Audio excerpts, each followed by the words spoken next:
Olá, boa noite, sejam bem-vindas a mais um programa, sejam bem-vindos também vocês homens que têm nos acompanhado aí, que têm prestigiado o nosso trabalho. Aproveitem, vão lá e compartilhem o link do nosso programa aí nas suas redes sociais, pelo WhatsApp também, porque o programa hoje está muito bom, o conteúdo está excelente. Eu sou a Mariluze e esse é o Conexão Feminina.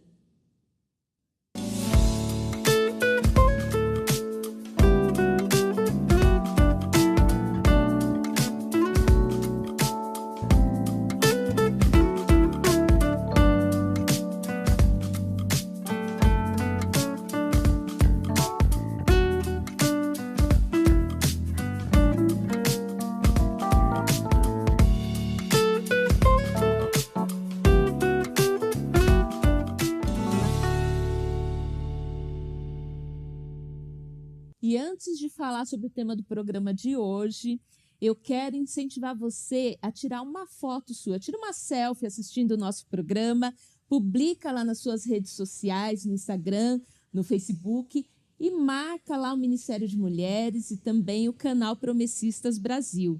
E no próximo programa nós vamos mostrar a foto de vocês assistindo o nosso programa, acompanhando o nosso trabalho, tá bom?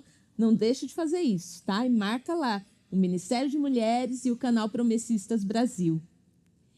E no programa de hoje, nós vamos falar sobre um assunto muito importante, né? Nos dias que estamos vivendo, que tantas pessoas, tantos líderes religiosos acabam se aproveitando da fé das pessoas, essas pessoas muitas vezes são enganadas por ingenuidade, por não conhecer a palavra, né? Então, nos dias de hoje, nós vemos cada vez mais a necessidade de um conhecimento mais aprofundado da palavra. E é sobre isso que nós vamos falar hoje. Nós vamos falar sobre as mulheres e a teologia. E para falar desse assunto com a gente, nós recebemos aqui ela que é teóloga, né? Ela é formada pelo Seminário Teológico Interno da Igreja Adventista da Promessa, a FATAP. Ela também tem licenciatura em matemática e está cursando MBA em Finanças e Controladoria pela USP. Ela é missionária, titular da Igreja Adventista da Promessa no Bom Retiro, em Sumaré, e também é diretora financeira da Convenção Regional Paulista das Igrejas Adventistas da Promessa. Nós recebemos aqui hoje, com muita alegria, a missionária Francinete Siqueira Rodrigues, né? Ela que está ali gravidíssima, né? Esperando lá à espera do Heitor, ela já é mãe do Arthur e aceitou o nosso convite. A Francinete ela é carinhosamente chamada pela igreja de missionária Fran, não é isso, Fran? Querida, muito obrigada, seja bem-vinda. Você pode cumprimentar aí o pessoal que está nos assistindo.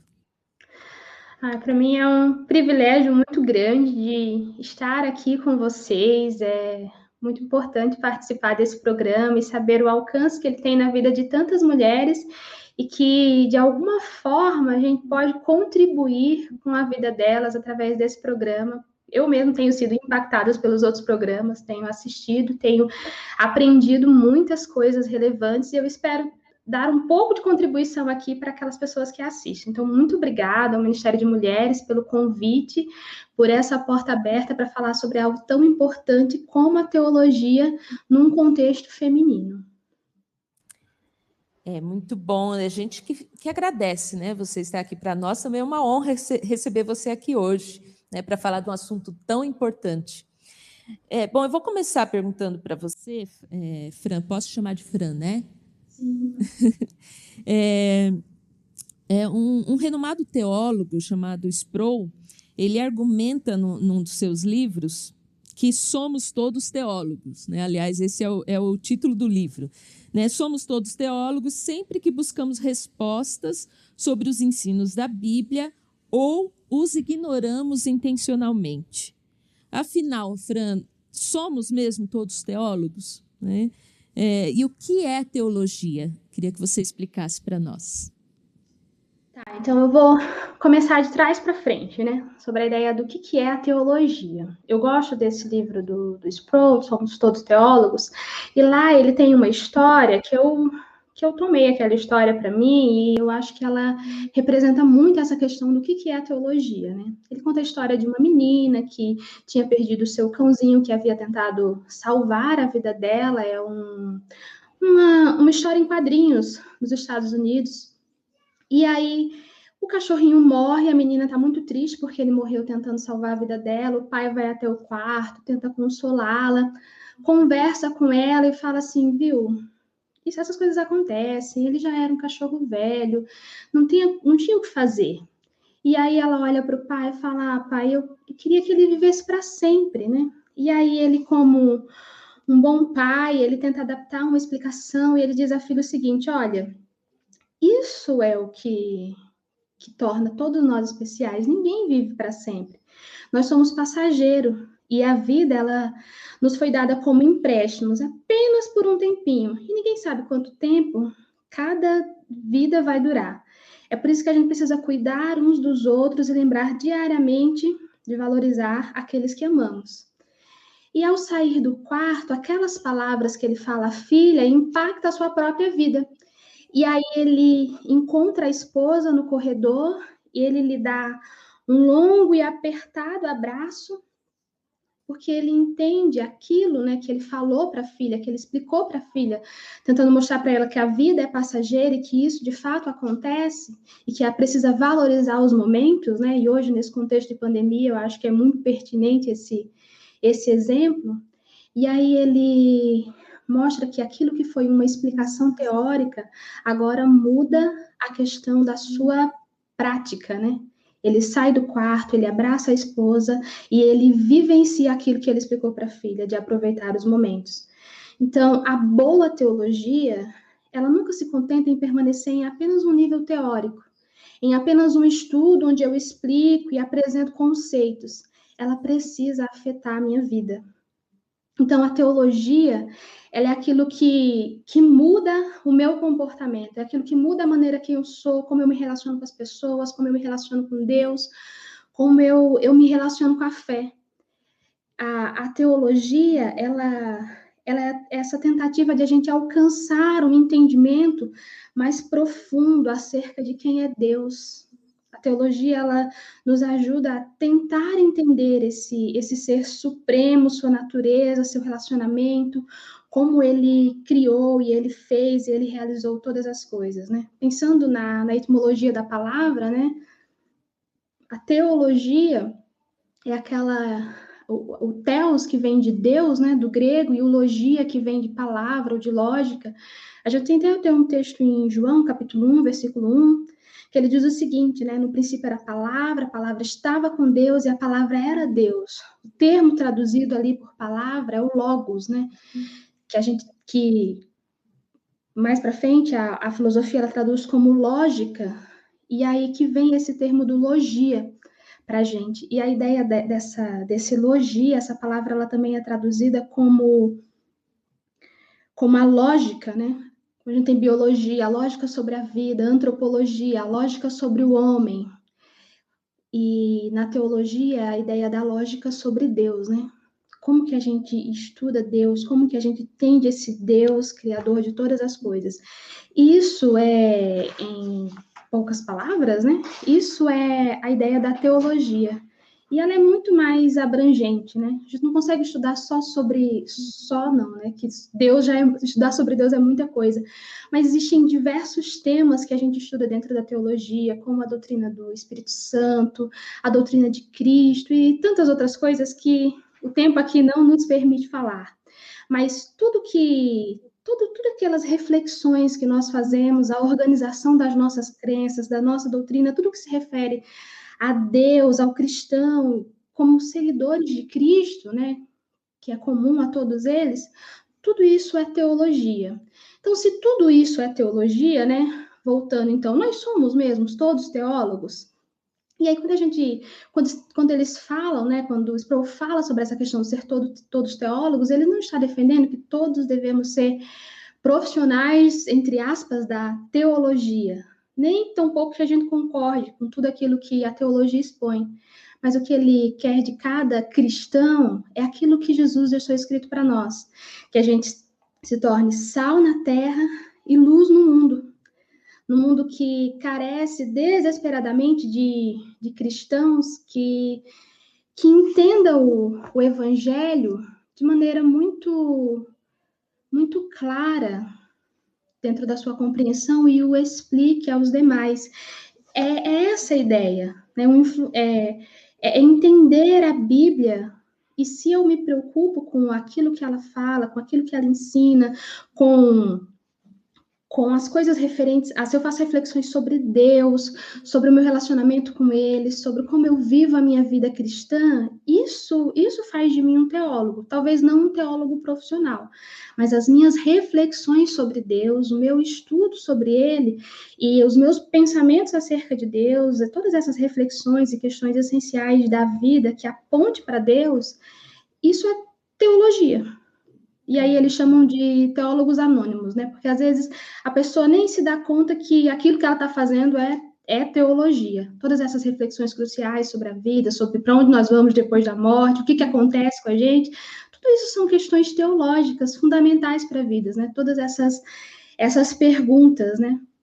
E aí é isso que faz de todo cristão um teólogo. Todo mundo que se interessa por aquilo que é Deus, realmente, né? se interessa, né, por conhecer a palavra, por se aprofundar na palavra, viver a palavra, é um teólogo, então, não é isso? Sim. Todo mundo que tem esse interesse, né? Uhum. Pelas coisas sagradas, por aquilo que é divino, todos eles são teólogos, profissionais ou anônimos. Sim. E Fran, nós sabemos que assim como a oração, a leitura bíblica diária, né, como prática devocional, ela é indispensável, né, para um profundo relacionamento com Deus, para um bom relacionamento com Deus. Mas há diferença dessa leitura diária devocional e um estudo mais aprofundado da Bíblia? Então, a prática devocional, ela é algo indispensável para o nosso relacionamento com Deus, para a nossa vida cristã. Ela tem o seu valor, né, no que diz respeito a como eu me relaciono com Jesus, né? De que maneira eu me relaciono com Ele através da oração, através da leitura bíblica, e ela é indispensável para a vida cristã.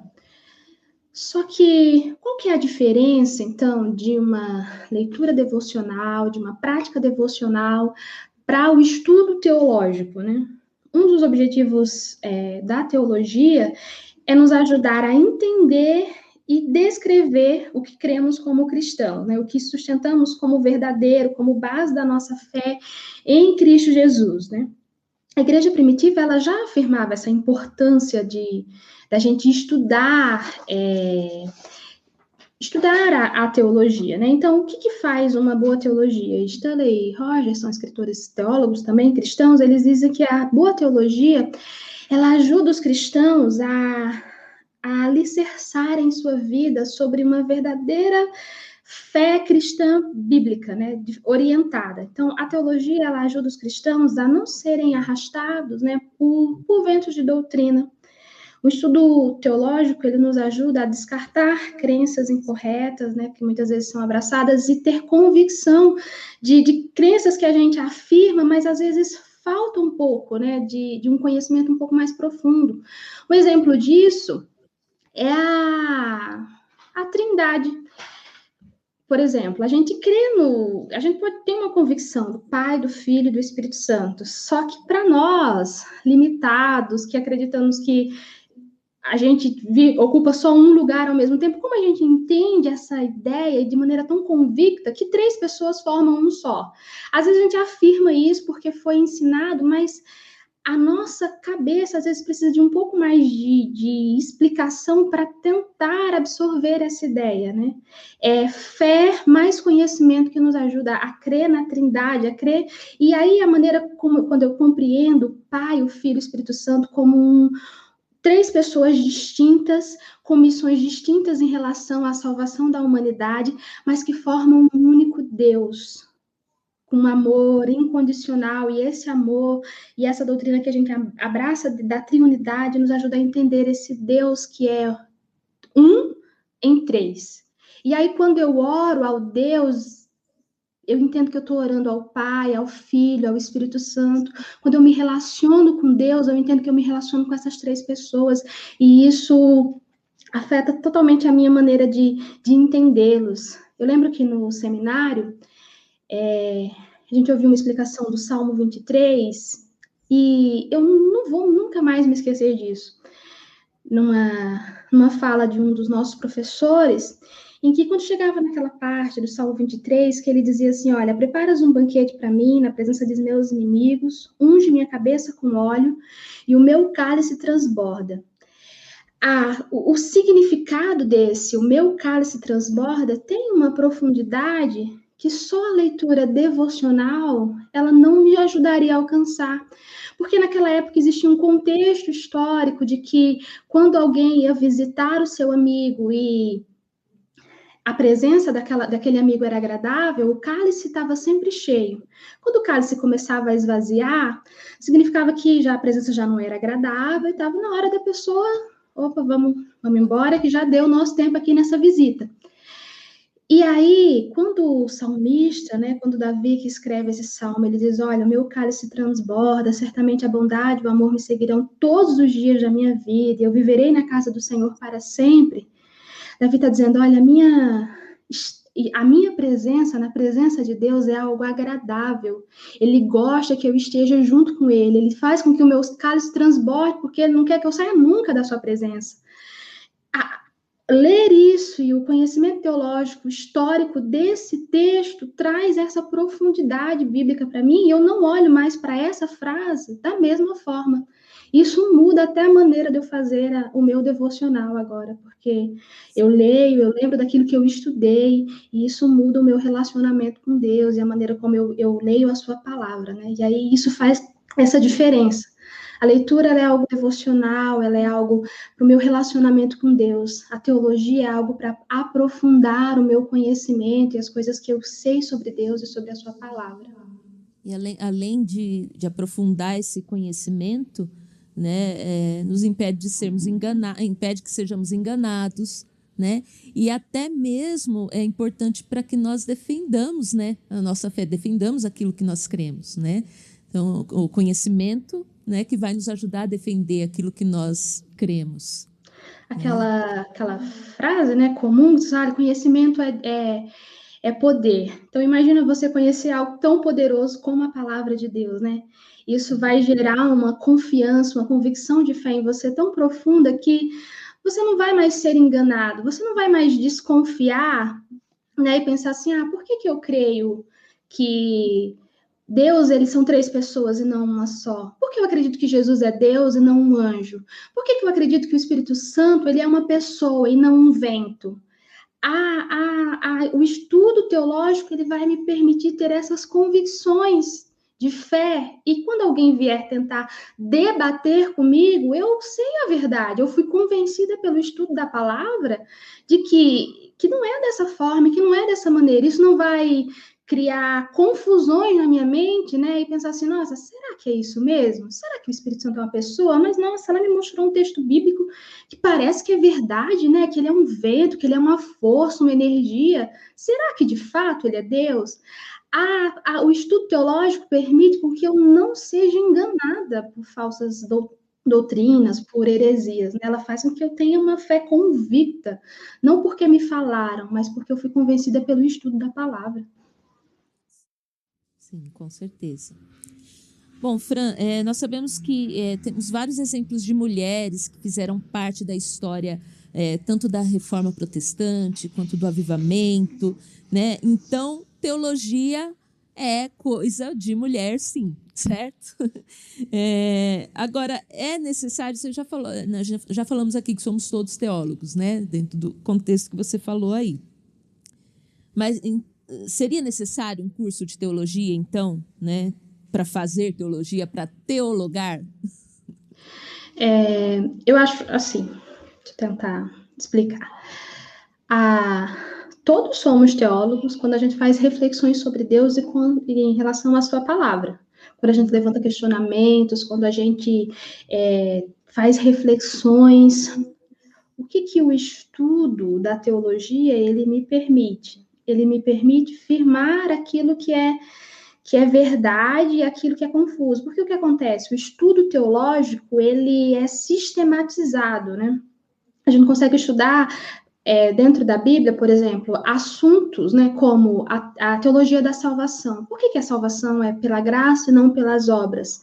Como que eu chego a essa compreensão e a esse conhecimento? Eu tenho os questionamentos, mas como eu chego à compreensão disso? Então, a teologia, né, muitas pessoas que no passado foram sistematizando esses estudos, reunindo os textos bíblicos, explicando esses textos bíblicos, eles vão me ajudar a chegar a essa compreensão. Então, o estudo da teologia me ajuda a ter essa compreensão, a entender de maneira um pouco mais profunda essas questões que às vezes elas ficaram muito, muito no raso na nossa vida cristã, que a gente precisa dizer assim, não, eu quero entender um pouco mais isso, eu quero me aprofundar mais nesse conhecimento.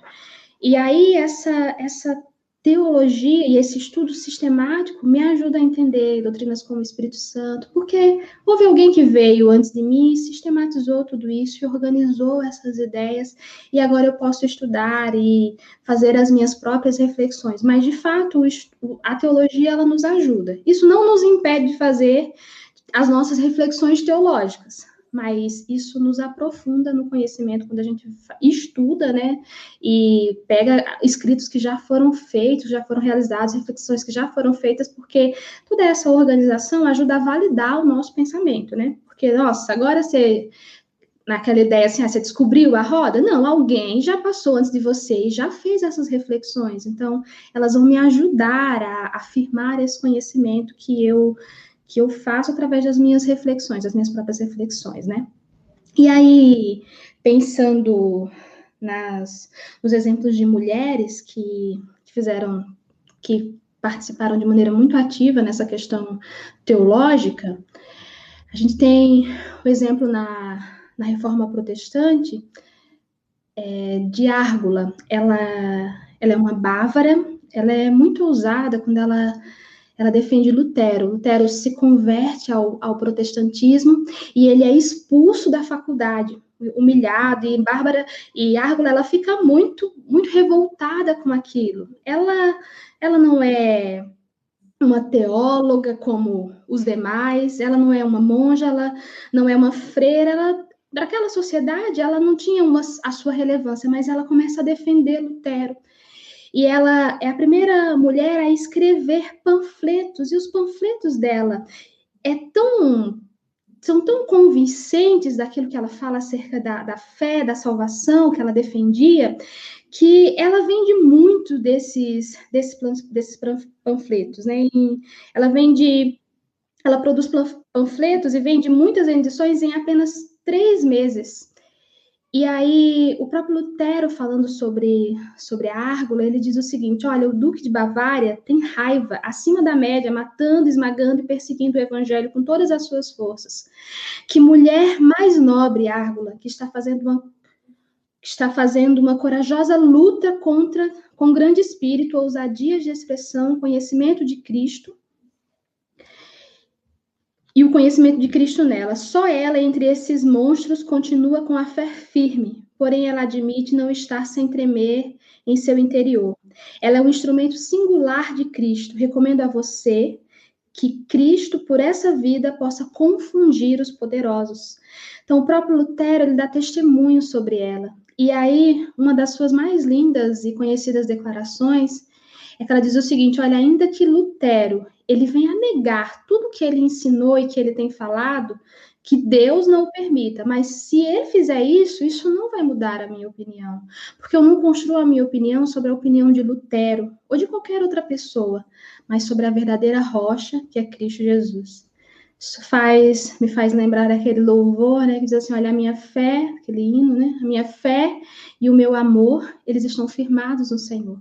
Então, a gente vê a Árgula que faz essa contribuição, tem Margarida de Navarra também, entre 1492 e 1549, ela já é do tempo de Calvino, ela ajuda muito Calvino na Reforma Protestante, por ela ser irmã do rei. Ela escreve, ela vive uma sociedade muito promíscua, ela pensa assim, olha, se eu falar sobre Jesus, eles não vão ler. Então, o que ela escreve? Ela escreve contos. Naquela época, havia muitos contos imorais, que eram chamados de heptameron, e ela escreve os seus próprios contos, denunciando o clero daquela sociedade, mostrando os absurdos que os monges faziam. E aí, dentro desses contos, no final deles, ela coloca textos bíblicos, ela coloca as repreensões dentro desses contos que ela escrevia. E isso deixa os monges furiosos, porque ela está denunciando a prática deles e tentando abrir os olhos daquela sociedade para a vida imoral que eles viviam através dos seus contos. E ela usa uma forma criativa para fazer isso, de maneira que ela alcance a vida daquelas pessoas.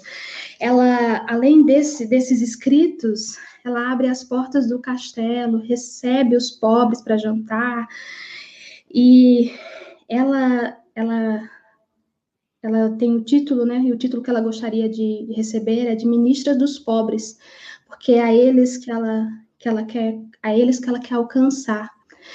Dentro da Reforma Protestante, dentro dos dos movimentos do avivamento, a gente tem alguém singular, que é a Susan Wesley, que é a mãe de John Wesley e do seu irmão Charlie Wesley, que escreve lindos louvores, né? O John Wesley, ele é considerado o pai do metodismo, mas a sua mãe, a Susana Wesley, ela também é considerada como a mãe nesse movimento avivalista, esse movimento do avivamento ali, em uma época que tem o deísmo, em uma época de voltar, em que não acreditava em Deus, em uma época de uma sociedade alcoólatra, em uma época onde morria a religião, essa mulher, ela consegue ensinar os seus filhos um evangelho muito profundo, que traz uma relevância muito importante até hoje, reflete, né? O seu esposo, Samuel Wesley, ele era um erudito teólogo, só que eles têm uma divergência ali por causa do rei, ele vai embora e ele deixa a Susana ali junto com seus filhos e com a comunidade cristã que eles cuidavam. E ali Susana, ela começa a ministrar naquela paróquia na ausência de seu marido. E ela entendia que era a responsabilidade dela ministrar aquelas pessoas. E as reuniões que começaram com 25 pessoas chegaram a ter 200 e 300 pessoas para ouvi-la, né? E ela pede ao seu esposo que valide, então, a sua ação. Ela é uma mulher muito disciplinada, ela educa os seus filhos, e o Wesley afirma que seus princípios morais e espirituais, eles lhe foram ensinados por sua mãe. E além dela, também no movimento do avivamento, a gente tem Sarah Crosby, que foi a primeira mulher a receber a autorização para pregar. Ela se converte na pregação de Whitefield, de Wesley, e ela tem um profundo desejo de proclamar o evangelho, de falar da sua fé aos outros, e ela se tornou uma pregadora itinerante do campo. Ela, em seu diário, escreve certa vez sobre uma classe de discipulado que ela tinha, e um dia, né, ela esperando receber 30 pessoas para discipular, ela se deparou com 200 pessoas e não tinha nenhum pregador homem disponível naquele momento. Então, ela mesma se dispôs a pregar aquela comunidade.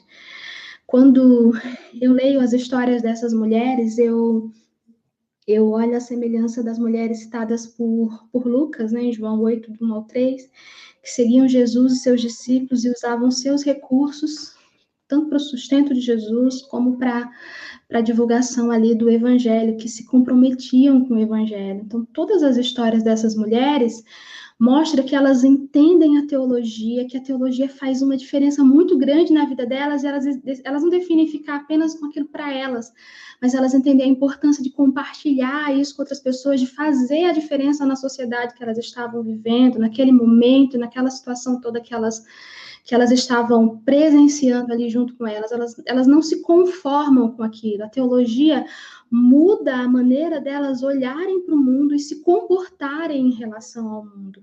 E decidirem que elas querem fazer alguma coisa também, que elas querem fazer Não querem parte dessa guardar só para mudança. elas, né? Aquilo que elas receberam, não querem guardar só para elas. Mulheres inspiradoras, né? Realmente maravilhosas, assim, vale a pena conhecer um pouco mais de cada uma, né, Fran? Muito bom, muito bom. Bom, Fran, continuando aqui, queria saber como que a teologia pode ajudar as mulheres, né? Vamos falar aqui no nosso contexto hoje, ajudar nos seus dons e chamados nos mais distintos contextos aí, né? Como foi no seu caso? Queria que você falasse um pouquinho sobre você, né?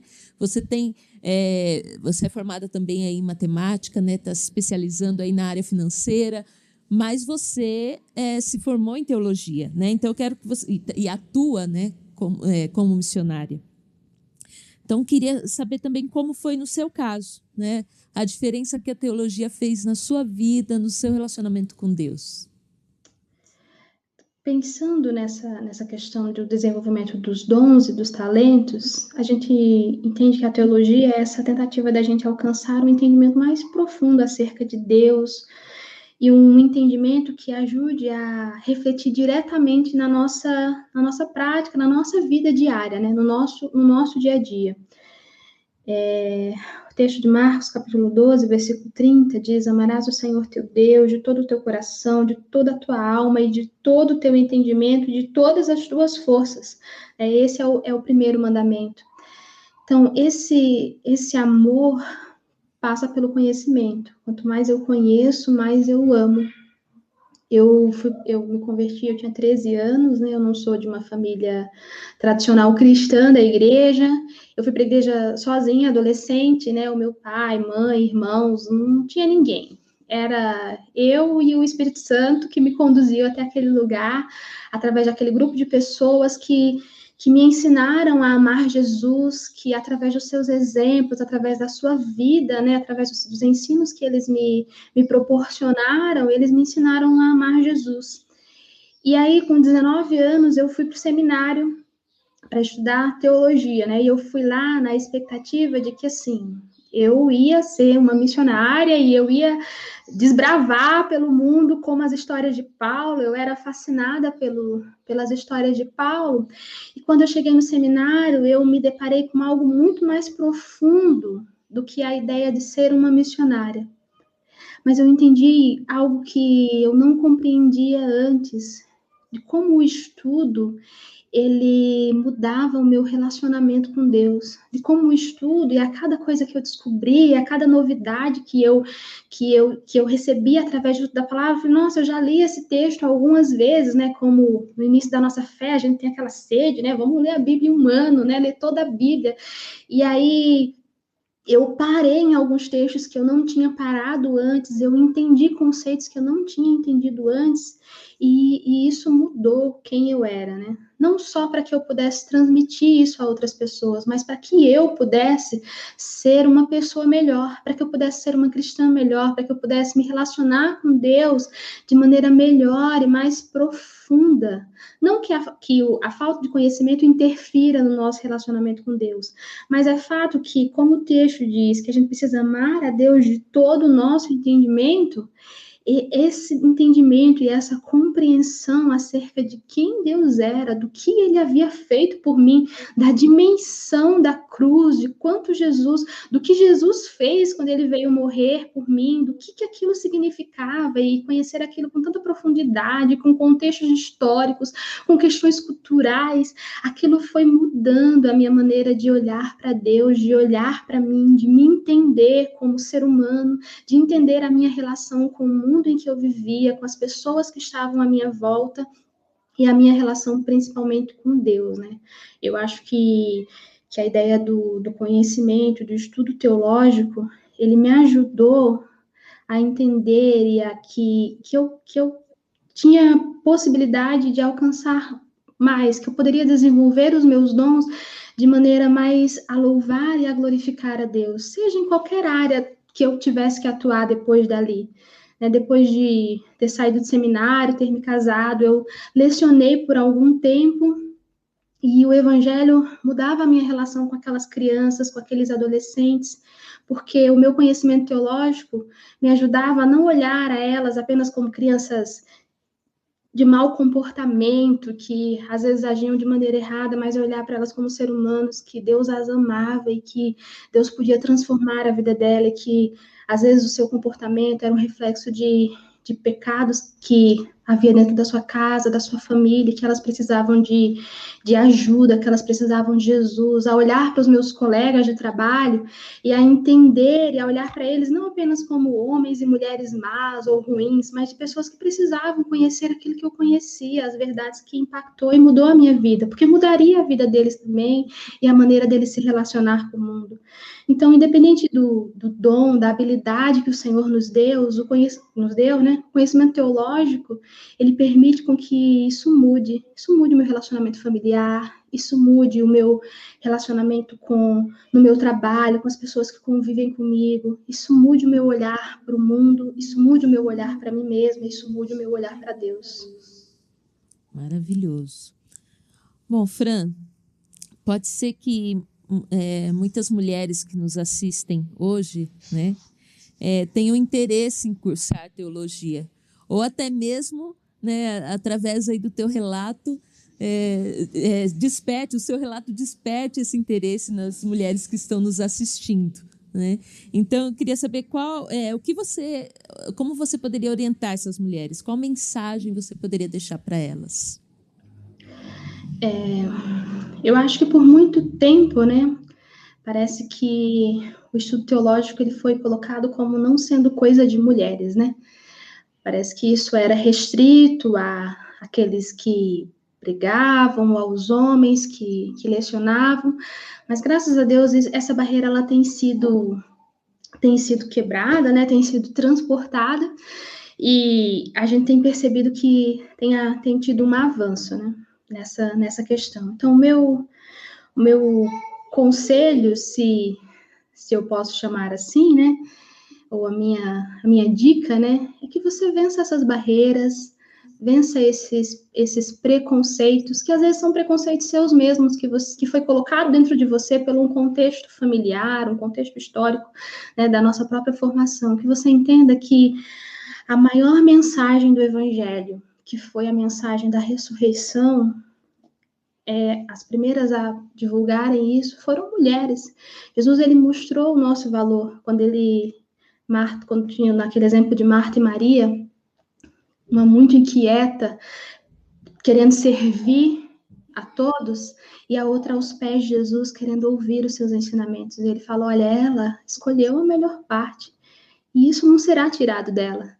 Então, Jesus já falou para nós que a nossa maior parte não é o serviço que nós prestamos apenas, mas o conhecimento que nós adquirimos dele.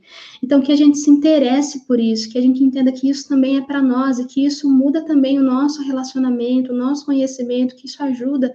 Talvez você não queira pregar no púlpito da igreja, talvez você não queira desbravar pelo mundo como uma missionária, mas talvez você queira ser uma mulher que conhece a Deus de maneira mais profunda e que o ama de todo o seu coração, de toda a sua alma, de todo o seu entendimento. E a teologia e esse conhecimento vai te ajudar, né, a elevar esse nível, né, de relacionamento que não vai ficar apenas no superficial, na ideia de não que o devocional ou nada disso seja uma questão mais superficial. E isso trazem experiências profundas com Deus, mas vai te levar além das suas próprias experiências, mas a um conhecimento mais profundo, né, de pessoas que entenderam e explicaram para nós e nos ajuda a ter respostas aos nossos questionamentos. Então, estude não só para ensinar, estude para viver e para ser uma serva melhor de Cristo Jesus. muito bom. Muito boa conversa, Fran. Está terminando, né, o programa de hoje, infelizmente. Né, daria para a gente falar horas sobre isso aqui. Né? Mas antes de encerrar, eu gostaria de propor para você um jogo rápido de perguntas e respostas, né, para que as mulheres que estão aí nos assistindo conheçam um pouquinho mais sobre a missionária Fran, tá bom? Então, eu vou fazer a pergunta, você responde. Pergunta rápida, resposta rápida, tá bom? Um livro. Vozes femininas nos avivamentos. Um filme. É uma série que eu tô apaixonada. This Is Us. Muito bom. Um hobby, Fran. Caminhar. Ah, que coisa boa. Um lugar inesquecível para você. Maragogi. As férias que nós Agora... passamos em família foi sensacional. Ai, que delícia, né? Agora o seu lugar preferido de oração. O meu quarto. É o meu lugar secreto. Ali só você e Deus, né? Muito bom. Fran, muito obrigada por você se dispor a estar aqui com a gente hoje. Né? Que Deus continue abençoando o seu ministério, abençoando sua vida. Deus abençoe aí sua família, né? Esse presentinho lindo aí que está vindo, que venha com muita saúde, traga muitas alegrias para você. Muito obrigada mesmo. Que Deus te abençoe, viu? Eu agradeço essa oportunidade, essa participação aqui com vocês. Que Deus possa abençoar muito esse programa e, através dele, possa alcançar a vida de muitas mulheres e mudar muitas histórias, né? Porque a gente não sabe, às vezes, o alcance de tudo isso, né? Mas Deus, ele usa esses meios tecnológicos para que a gente possa ser bênção na vida de outras pessoas, né? Que Deus abençoe muito esse programa, os temas que têm sido abordados e que use muitas pessoas para alcançar muitas mulheres que precisam de acesso a esse conhecimento e às vezes não têm, mas esse programa tem sido abençoador na vida delas. Amém. Muito obrigada, querida. Fica com Deus. Conhecereis a verdade e a verdade vos libertará. Nós temos ouvido muito falar desse verso ultimamente, mas num contexto equivocado. O que esse verso quer dizer é que a verdade que liberta é a verdade contida na palavra de Deus. É essa verdade que nos liberta de sermos enganados por falsas doutrinas, que nos liberta dos nossos medos, que nos liberta daquilo que nos impede de termos um relacionamento profundo com Deus, um relacionamento mais íntimo com Deus. Que você possa buscar mais essa verdade, conhecer essa verdade, e que ela possa ser bênção na sua vida. Tenho certeza que a sua vida com Deus, o seu relacionamento com Deus vai melhorar muito, e também o seu relacionamento com os seus familiares, com os seus amigos, com as pessoas com quem você convive. Que Deus abençoe a sua vida e liberte a sua vida através da sua verdade. Chegamos ao final de mais um programa. Quero lembrar você do nosso desafio lançado lá no início, de você tirar uma selfie aí assistindo o nosso programa. Poste lá nas suas redes sociais, marque lá o Ministério de Mulheres e o canal Promessistas Brasil também, que nós vamos mostrar no próximo programa sua foto. Tá legal? Não esqueça de curtir também nossas redes sociais, no Facebook, no Instagram, e continue acompanhando os nossos programas. Que Deus abençoe sua vida. Muito obrigada pela sua audiência. Até semana que vem.